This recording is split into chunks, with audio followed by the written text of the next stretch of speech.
Greetings and salutations, knowledge seekers, and welcome to this video. Scroll much?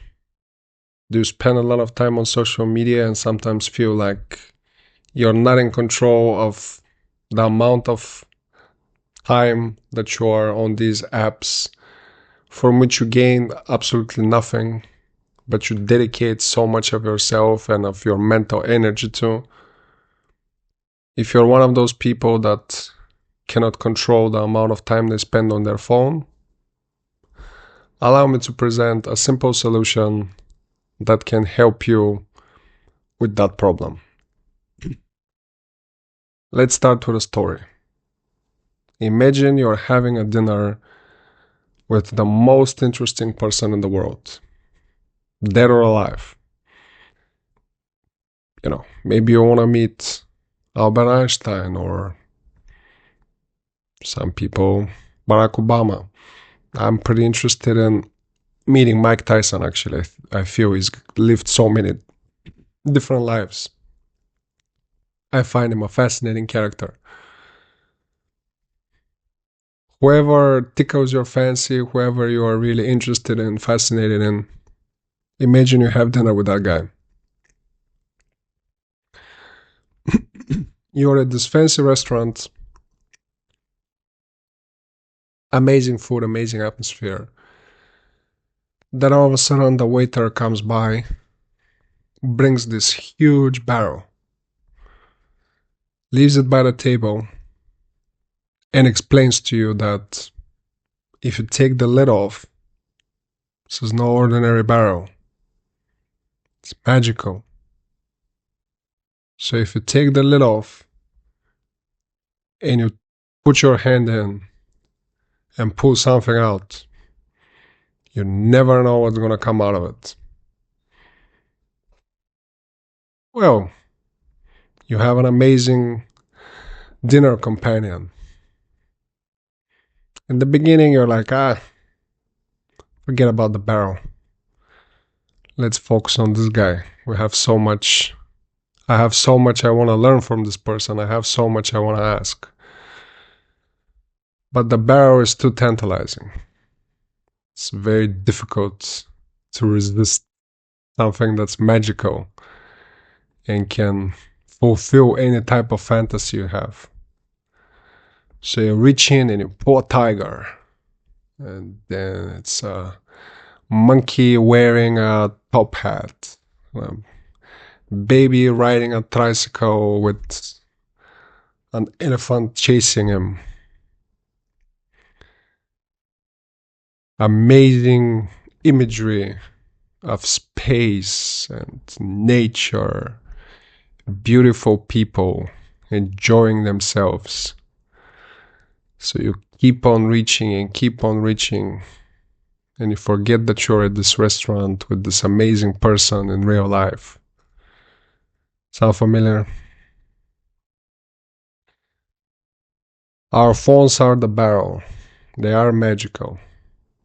You can search for any type of information you want, any kind of visual imagery that you can imagine, your phone can deliver.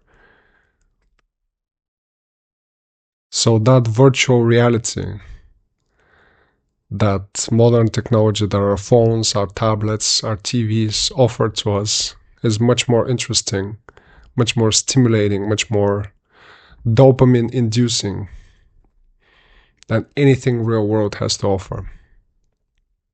As I said, if somebody comes to you and tells you there's a magical barrel, even if you are with the most interesting person in the world, you're gonna be tempted to look in. So what chance do your family and friends have? What about things that you don't want to do at all? What about things that you wouldn't want to do if there was not a magical barrel available to you? Like household chores or work assignments. How difficult is it to concentrate on boring real life work when you have the most interesting thing ever invented in the palm of your hand? It's very difficult for our kids, I would say. Those of them that have access to phones, to distinguish between reality and this make-believe world that we have online that is constantly available and accessible to us via our phones.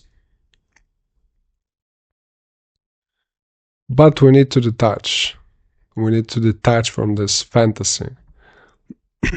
Or, if we don't want to detach completely, at least we want to reduce the amount of time that we devote to something that is not real, like social media.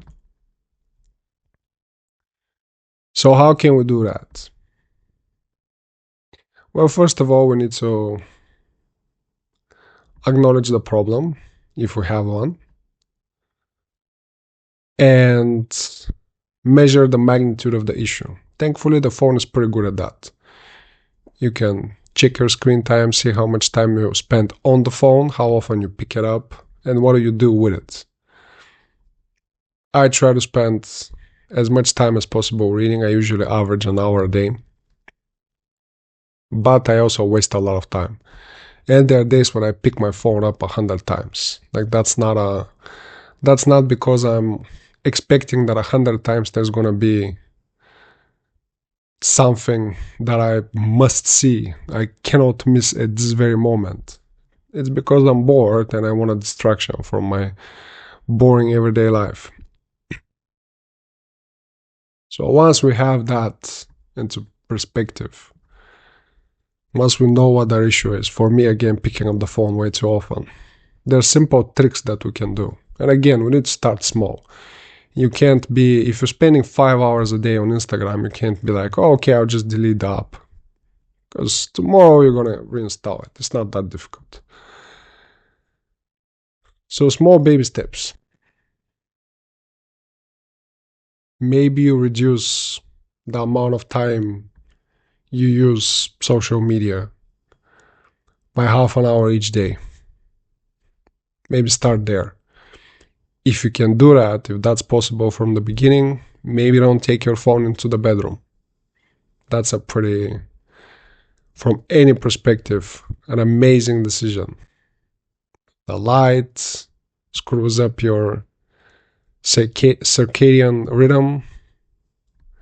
It makes it more difficult for you to fall asleep. Sleep is super important. What are you going to learn on social media in that 30 minutes you scroll in your bed, or half or an hour, however much time spent? Hopefully it's not more than an hour. What can you see? What can you learn that you couldn't do during the entire day? You're not going to sit there, read a book. Nobody does that. People are tired. So just don't have your phone with you. Next morning when you wake up, you're going to catch up on current events and on new social media trends. Maybe don't take your phone to lunch with your colleagues tomorrow, if you have issues with pulling it out. Another trick I learned, instead of having your phone on the table while you have a meeting, have it in your pocket. When it's on the phone, it's the barrel. You can see the barrel. It's out there. It's too tantalizing. You want to pick it up, see what's happening. When it's in the pocket, at least you don't see it. If you can leave it outside, that's the best. The further away it is, the distraction, the less likely it is for you to actually give in to the temptation. Try to find a way that works for you. Try different things. See which one is the best alternative for specifically you. But those are some simple tricks that you can start with. And most importantly, remember, social media is not real world. So if you spend more time online than in reality, the only person that loses is you. Thank you guys for watching and listening. I hope you enjoy my content. If you do, please like and subscribe. And I'll catch you guys in the next one.